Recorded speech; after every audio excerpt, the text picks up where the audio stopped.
On February 2nd of this year, the defendant entered a no contest plea to domestic violence third offense. Ms. Karen Edwards prepared a pre-sentence report dated March 25, 2026. Court has also received letters that have been provided on behalf of Ms. King, including letters from Raymond King, Ashley Collins, Nicholas Holzwart, Holzwart, Jenna, Genna Rachi, Rathje, Brooke Arns, and Ashley Adams. Ms. Weisenbach, have you declined the opportunity to review the pre-sentence? Yeah. Are there any additions, deletions, corrections, or objections to the report other than guidelines? No, thank you. Any objections to scoring of the guidelines? No. Ms. King, do you agree with all that? Yes, Mr. Rakowski, any objections to the report as well as guidelines? No to either question. Thank you. Ms. Weisenbach, anything you'd like to say on behalf of your client before the court imposes sentence? it hasn't been that long since your Honor has had Ms. King before you. I understand that, so there isn't much to add except that there's been a development at home. When Ms. King went to jail, it was a bit of a shock. We had looked at a recommendation of 30 days, and your Honor gave her 6 months. She was prepared to leave her children for 30 days with her husband's care. There was also school for one of her children. She needed work release. The court granted that. Appreciate that. She has been on work release. But here's the rub. Sometimes people don't always know what a mom does until there's no mom to do it. And Mr. King, to his credit, has fully gathered everything that he did not necessarily know about that his wife was doing for their 3 children. 2 of them are nonverbal autistic, and it was a heavy lifting that he's been doing. But unfortunately, despite his best efforts to care for the children, get them to school, he sought out a neighbor for help. He's done what he's needed to do, but the children still miss their mother, and doesn't matter what you tell them, they don't understand why she's not home.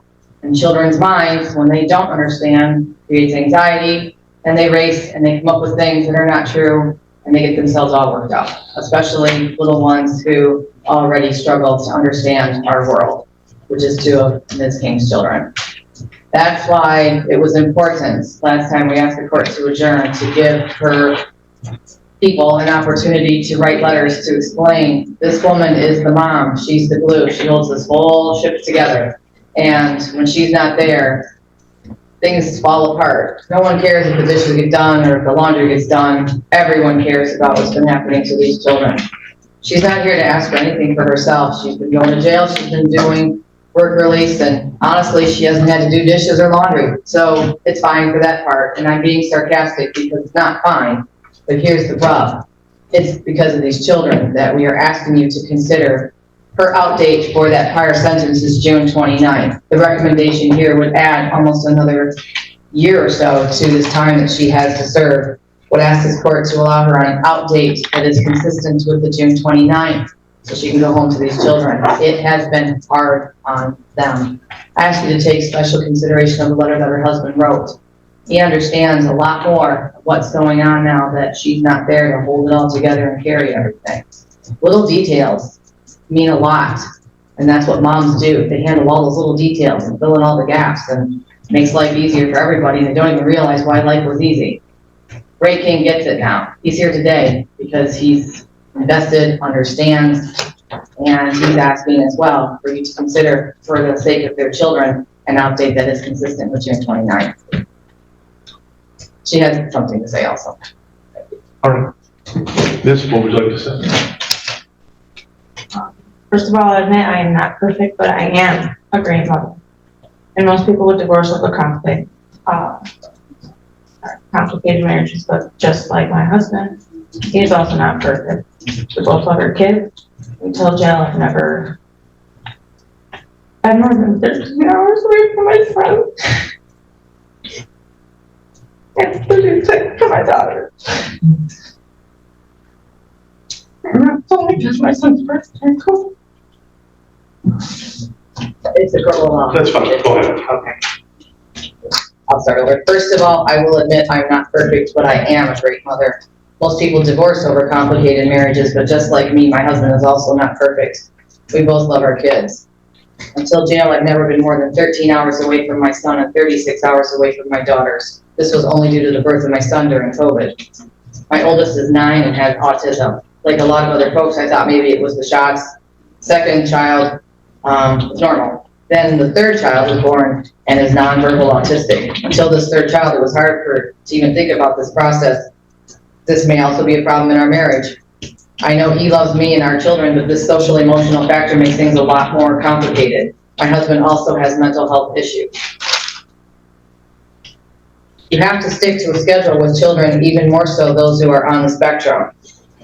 I make about $400 a week. I'm paying $160 for work release. It's almost half my income. Since I'm in jail, I also have to pay for all my medical out of pocket. I'm the only one working and still have to have paid for gas, car insurance, etc.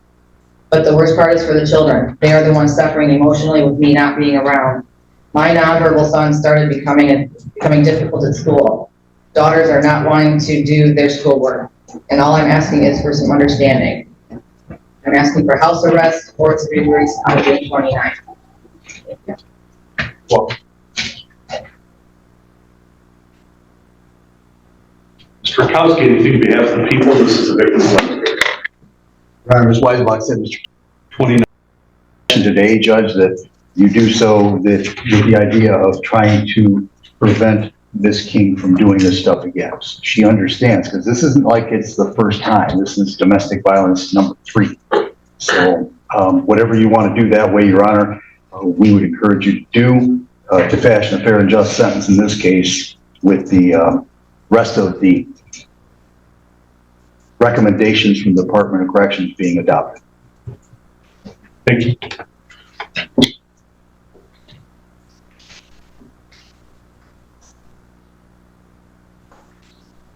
Ms. King's assaultive behavior begins March 7, 2014. Attempted domestic violence, which was eventually dismissed under the Spousal Abuse Act.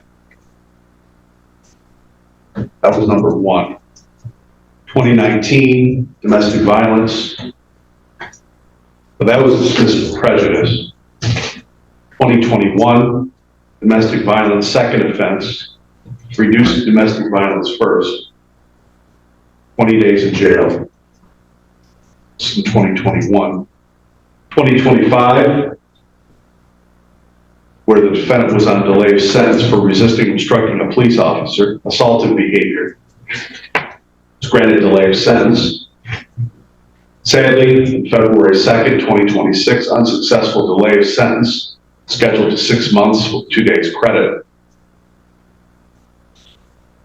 And while on delay of sentence, on December 20, 2025, is this case. And it's a domestic violence third offense. Defendant was clearly on delay at the time. The report indicates the use of an alcohol bottle against the victim. Defendant was intoxicated. Defendant took the children. Police were eventually called, and charges were brought against the defendant. So it begs the question of the court, if you're so concerned about the children now, why weren't you thinking of the children in December? And I don't need an answer. In December, the children have the same medical conditions and mental health concerns. You decide to get intoxicated and use an alcohol bottle on someone with mental health issues. That's the question. And now the defendant comes before the court saying, well, it's my kids and my kids. I'm going to tell you right now, I feel terrible for these children. Terrible, because they're not given an example. What they're given is essentially the tools, sadly, that they will garner and use throughout their early lives to potentially act out or be the victims of domestic assault. Mr. Rakowski is right. The research is very clear regarding families that have these types of issues. And I appreciate the fact that you're concerned about your children, but you sure as heck were not concerned of them on December 20th. And I don't know what your spouse did, but if he has mental health concerns and mental health issues, Why in the world would someone be intoxicated and use an alcohol bottle on someone? It doesn't make any sense to this court. Your guideline range is a minimum 5 months to a maximum of 23 months. This is a straddle cell. The court could send you to prison for this. And I appreciate the fact that you're working. I appreciate the letters that have been provided, but it just begs the question why someone would do this and then all of a sudden claim, well, the children. You should have thought of that before you decided to consume alcohol, before you decided to lash out at the victim for whatever he did. And he may have frankly deserved something, but not to the extent of a domestic assault. It could have been, you know what, you're not following through, you're not doing this, I'm taking the kids, I'm going somewhere else, and I'm going to take care of it. It could have been that, but it wasn't that, it was much more than that. And there's a history of this. 2 prior domestic convictions. On top of that, resisting obstructing a police officer, the officer was trying to do his or her job. I understand Ms. Weisenbach's arguments relative to being around the children and providing for the children, but it goes back to my point again. You should have thought of that back on December 20th. It will be the sentence of this court, 24 months. 5 months, I'm giving her the low end of the guidelines to serve. Remaining time will be held in abeyance. We're serious now. No more. You understand? Yes, sir. It's my duty to inform